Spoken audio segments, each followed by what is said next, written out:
बस्तर आज के छत्तीसगढ़ राज्य का एक संभाग, सुंदर घने वन और जनजातीय संस्कृति का केंद्र। प्रकृति की गोद में बसा ये शांत और सुरम्य क्षेत्र आज वामपंथी आतंकवाद के लिए जाना जाता है। सुरक्षा बलों को जितनी क्षति सीमा पर नहीं होती, उससे कहीं अधिक जवान अकेले बस्तर में माओवादी अथवा नक्सली हिंसा के शिकार हो चुके हैं। बस्तर में ऐसा क्या है कि यह स्थान नक्सलियों का अड्डा बन गया? हरी भरी ये भूमि क्यों आज रेड जोन के नाम से जानी जाती है? इन प्रश्नों के पीछे छिपा है एक ऐसा इतिहास जिसके बारे में बहुत कम लोग जानते हैं। ये इतिहास है बस्तर के राजा का, जिनका नाम था प्रवीर चंद भंजदेव। 25 मार्च वर्ष 1966 बस्तर के राजमहल को अचानक पुलिस ने चारों ओर से घेर लिया।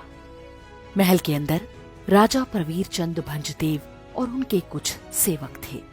बाहर बड़ी संख्या में जनजातीय लोग अपने राजा के दर्शनों के लिए जुटे थे।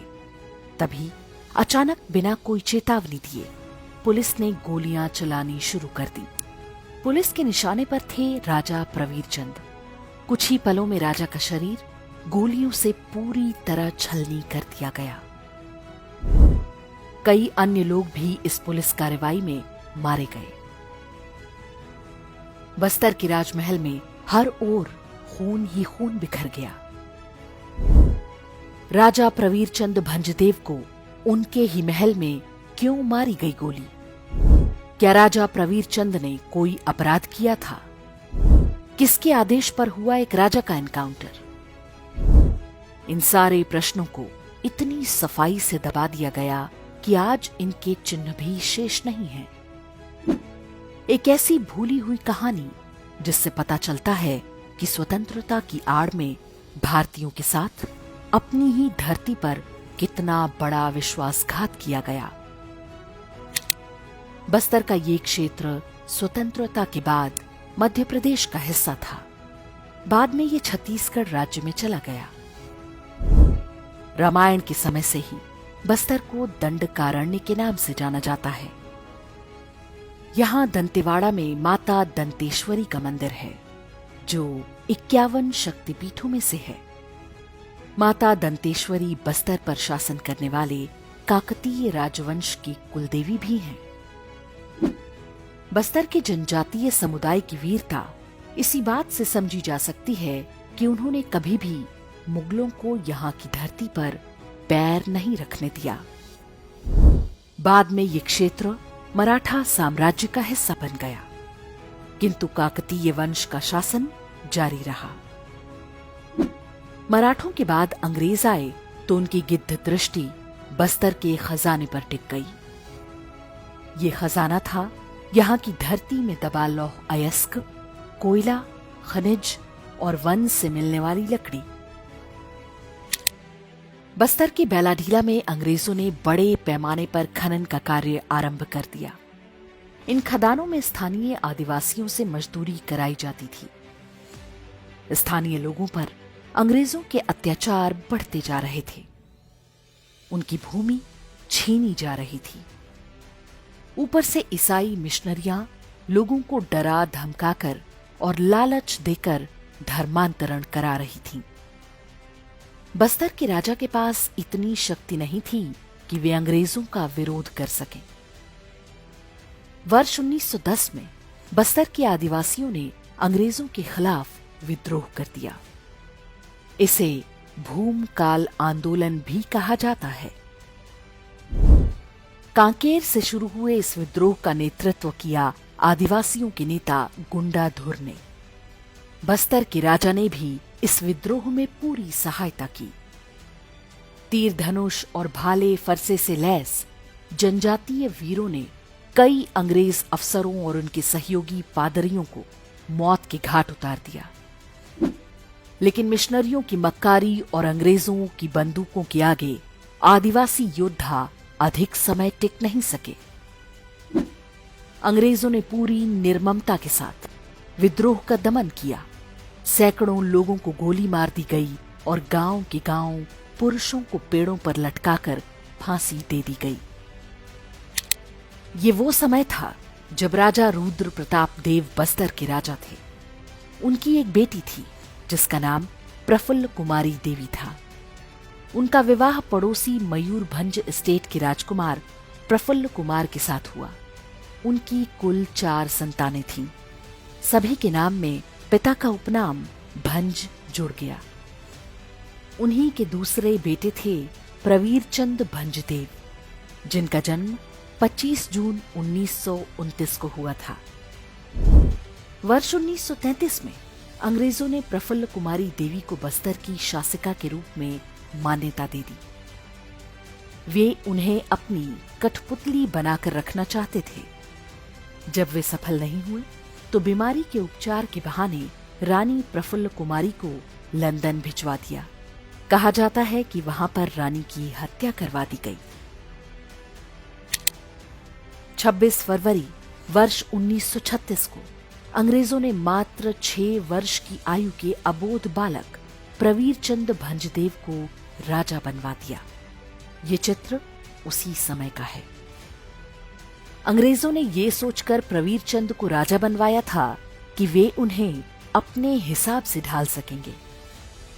उन्हें पढ़ाई के लिए लंदन भेज दिया गया। 18 वर्ष की आयु तक प्रवीर अंग्रेजों की निगरानी में रहे। लंदन में रहकर वे समझ चुके थे कि उनके और उनकी प्रजा के साथ क्या हो रहा है।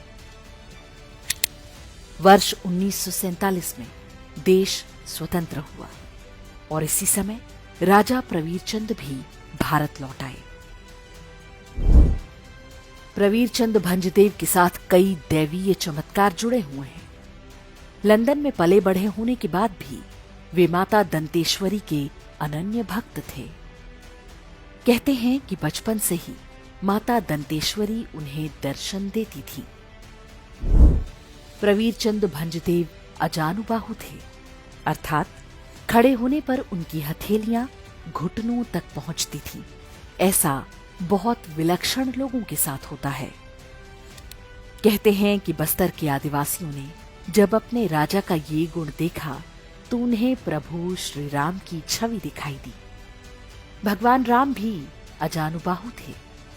ध्यान देने वाली बात है कि दंडकारण्य के वासियों ने त्रेता युग में जिन श्री राम को देखा था, उनके अवचेतन में इतने युगों बाद भी उनकी स्मृति शेष थी।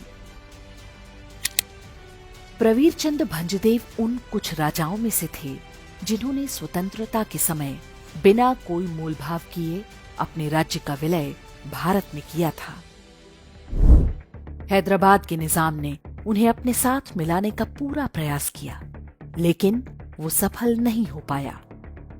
राजा को आशा थी कि अंग्रेज जा चुके हैं, अब बस्तर के संसाधनों का आदिवासियों के कल्याण में प्रयोग होगा। किंतु इसी इच्छा ने अंग्रेजों की तरह उन्हें कांग्रेस का भी शत्रु बना दिया।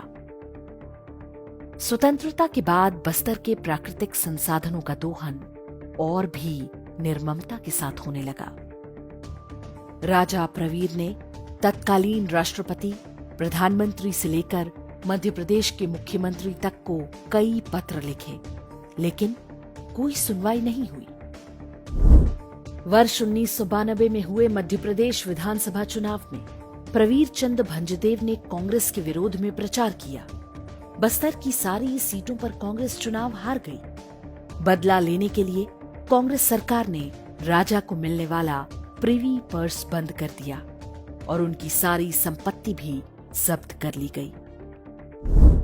उन्हें मानसिक रोगी घोषित करके उपचार के लिए स्विट्जरलैंड भेज दिया गया।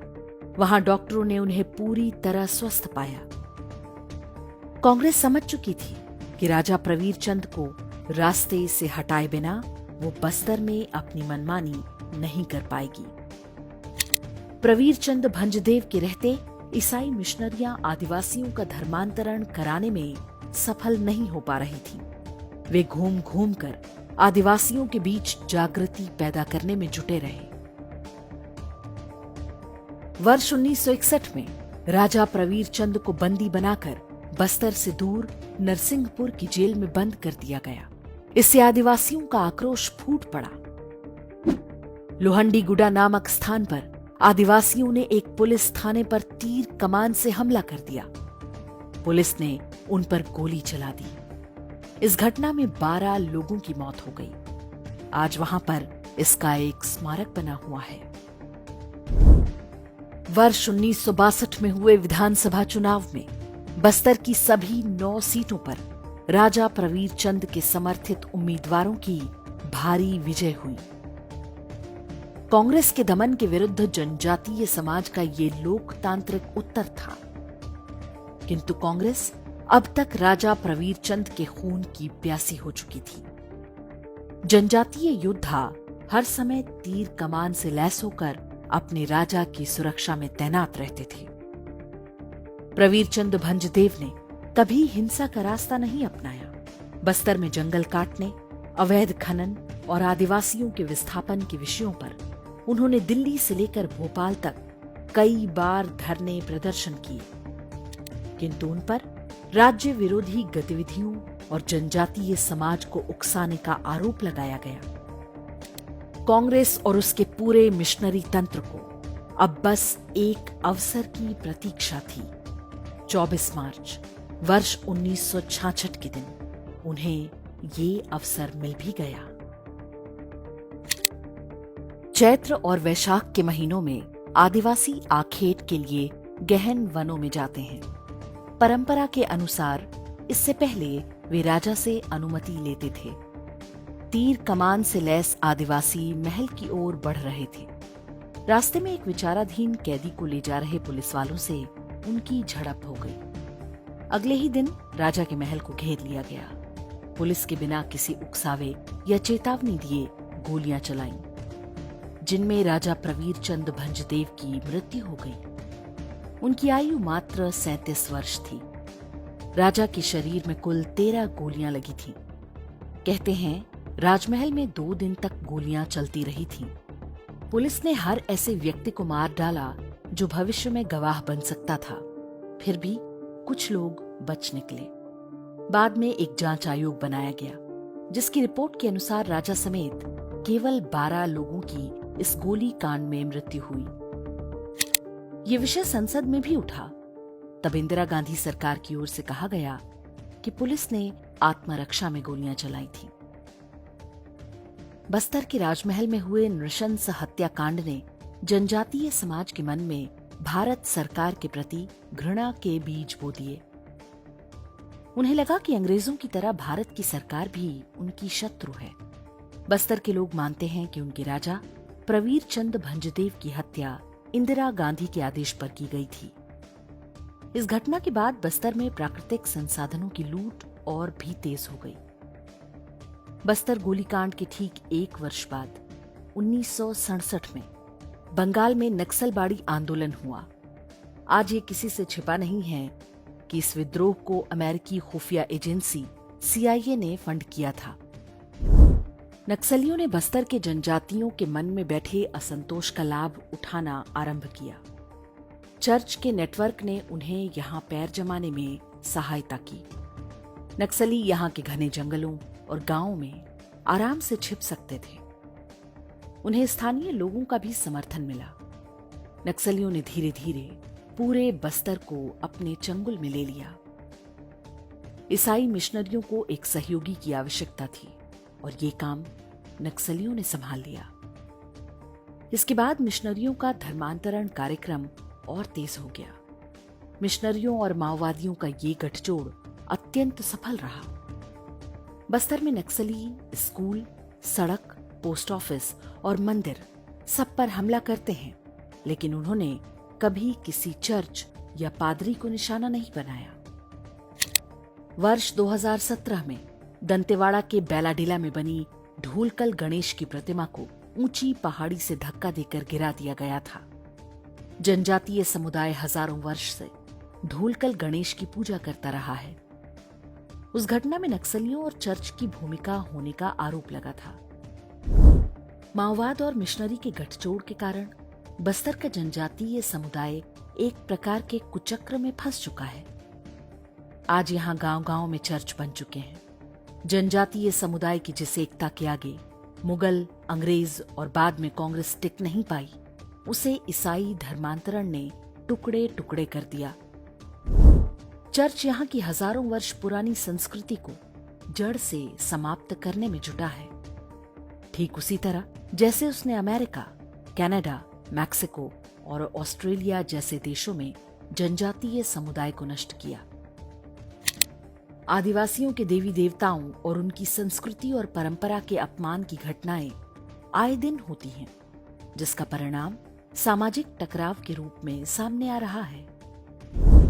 वर्ष 2023 में नारायणपुर के एकड़ा गांव में धर्मांतरित ईसाइयों की भीड़ ने जनजातीय समुदाय के लोगों पर धारदार हथियारों से हमला किया था। उस भीड़ का नेतृत्व स्थानीय चर्च का पादरी कर रहा था। तत्कालीन कांग्रेस सरकार ने जब दोषियों पर कोई कार्रवाई नहीं की तो जनजातीय समुदाय का गुस्सा भड़क उठा और उन्होंने गांव में बनाए गए ईसाई मजहब के अवैध ढांचों को तोड़ डाला। राजा प्रवीरचंद भंजदेव की हत्या कोई अचानक इकलौती घटना नहीं थी। ये एक पैटर्न का हिस्सा थी, जिसके अंतर्गत स्वतंत्रता के बाद देश के अलग अलग क्षेत्रों में बहुत योजनाबद्ध तरीके से हिंदुओं के धर्मांतरण को बढ़ावा दिया गया था। स्वतंत्रता के तत्काल बाद प्रधानमंत्री नेहरू ने ईसाई मिशनरी वेरियर एल्विन से समझौता करके नागालैंड में हिंदू साधुओं के जाने पर प्रतिबंध लगा दिया था। उसी का परिणाम है कि नागालैंड आज 100% ईसाई राज्य बन चुका है। बस्तर में भी वही काम हो रहा था, लेकिन राजा प्रवीरचंद इसमें रोड़ा बन गए। उनकी हत्या के बारे में प्रस्तुत रिपोर्ट में लिखा गया है कि राजा प्रवीरचंद भंजदेव बस्तर को हिंदू राज्य बना रहे थे। बस्तर के जनजातीय समुदाय के लोग अपने राजा प्रवीरचंद भंजदेव को आज भी नहीं भूले हैं। हर वर्ष दशहरे के मेले में लोग उनके चित्र को लेकर आते हैं। राजा प्रवीरचंद भंजदेव उनके लिए देवता की तरह हैं। माता दंतेश्वरी के साथ उनके चित्रों की पूजा होती है। जल, जंगल और जमीन का जो संघर्ष राजा प्रवीरचंद ने आरंभ किया था, वो आज भी जारी है। ये सत्य और असत्य का युद्ध है। हमें विश्वास बनाए रखना होगा। विजय धर्म की ही होगी।